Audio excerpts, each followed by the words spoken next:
ಗುಂಡನ ಇನ್ ಚಿಕ್ಕ ಮಗಿನ ಹೇಳು. ವ್ಯಾಪಾರದಲ್ಲಿ ಏನಾದ್ರು ಆದ್ರೆ ಅದನ್ನ ಅವ್ರನ್ನೇ ಸರಿಪಡಿಸ್ಕೊಳಕ್ ಬಿಡ್ಬೇಕು. ಅದನ್ನ ಬಿಟ್ಟು ನೀನು ಊಟನೂ ಮಾಡದೆ ನೀರು ಕುಡ್ದೆ ಈ ತರ ಒದ್ದಾಡ್ತಿದ್ರೆ ಅದೇ ಮತ್ತೆ. ಏನಾದ್ರೂ ಹೇಳಿದ್ರೆ ಕ್ಯಾಂಡದಂತ ಕೋಪ ನಿನ್ಗೆ. ಏನಾದ್ರೂ ಮಾಡ್ಕೊ ಹೋಗಿ. ಬೆಳಿಗ್ಗೆ ಹೋದವನು ಸಂಜೆ ಆದ್ರೂ ಫೋನ್ ಮಾಡಿ ಈಗ ಆಯ್ತು ಒಂದು ಮಾತು ಹೇಳ್ಬೇಕು ತಾನೆ ನನಗೆ. ಎಷ್ಟೋ ಟೆನ್ಷನ್ ಇರ್ತೀನಿ. ಕನಿಷ್ಠ ಜ್ಞಾನ ಬೇಡ ಇವನಿಗೆ. ಈಗಿನ ಕಾಲದ ಮಕ್ಕಳಿಗೆ ಹೆತ್ತವ್ರ ಮೇಲೆ ಪ್ರೀತಿ ಇರೋದಿರ್ಲಿ, ಕನಿಷ್ಠ ಮನೆಯಲ್ಲಿ ದೊಡ್ಡವ್ರು ಟೆನ್ಷನ್ ಆಗ್ತಾರೆ ಅನ್ನೋ ಜವಾಬ್ದಾರಿನಾದ್ರೂ ಬೇಡ. ಅದಕ್ಕೆ ತಕ್ಕನಂಗೆ ಇಂಥವನ ಹತ್ರ ಬುದ್ಧಿ ಎಲ್ಲ ಹೇಳಿಸ್ಕೋಬೇಕು ನಾವು. ಮೊದಲು ಫೋನ್ ಇಡು. ರಮೇಶ, ನನ್ನ ಬ್ಯಾಗಿದೆ ತಗೊಂಬ ಗಾಡಿಲಿ. ಮಕ್ಕ ಏನ್ ನೋಡ್ತೀಯ, ತಗೊಂಬೋಗಲ್ಲ.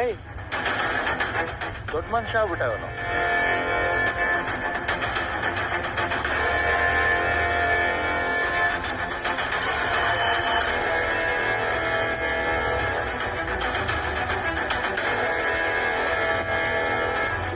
ಶಶಿ, ಒಂದು 5 ನಿಮಿಷ ನೀನು ನಂಗೆ ಸಿಗ್ಬೋದಾ?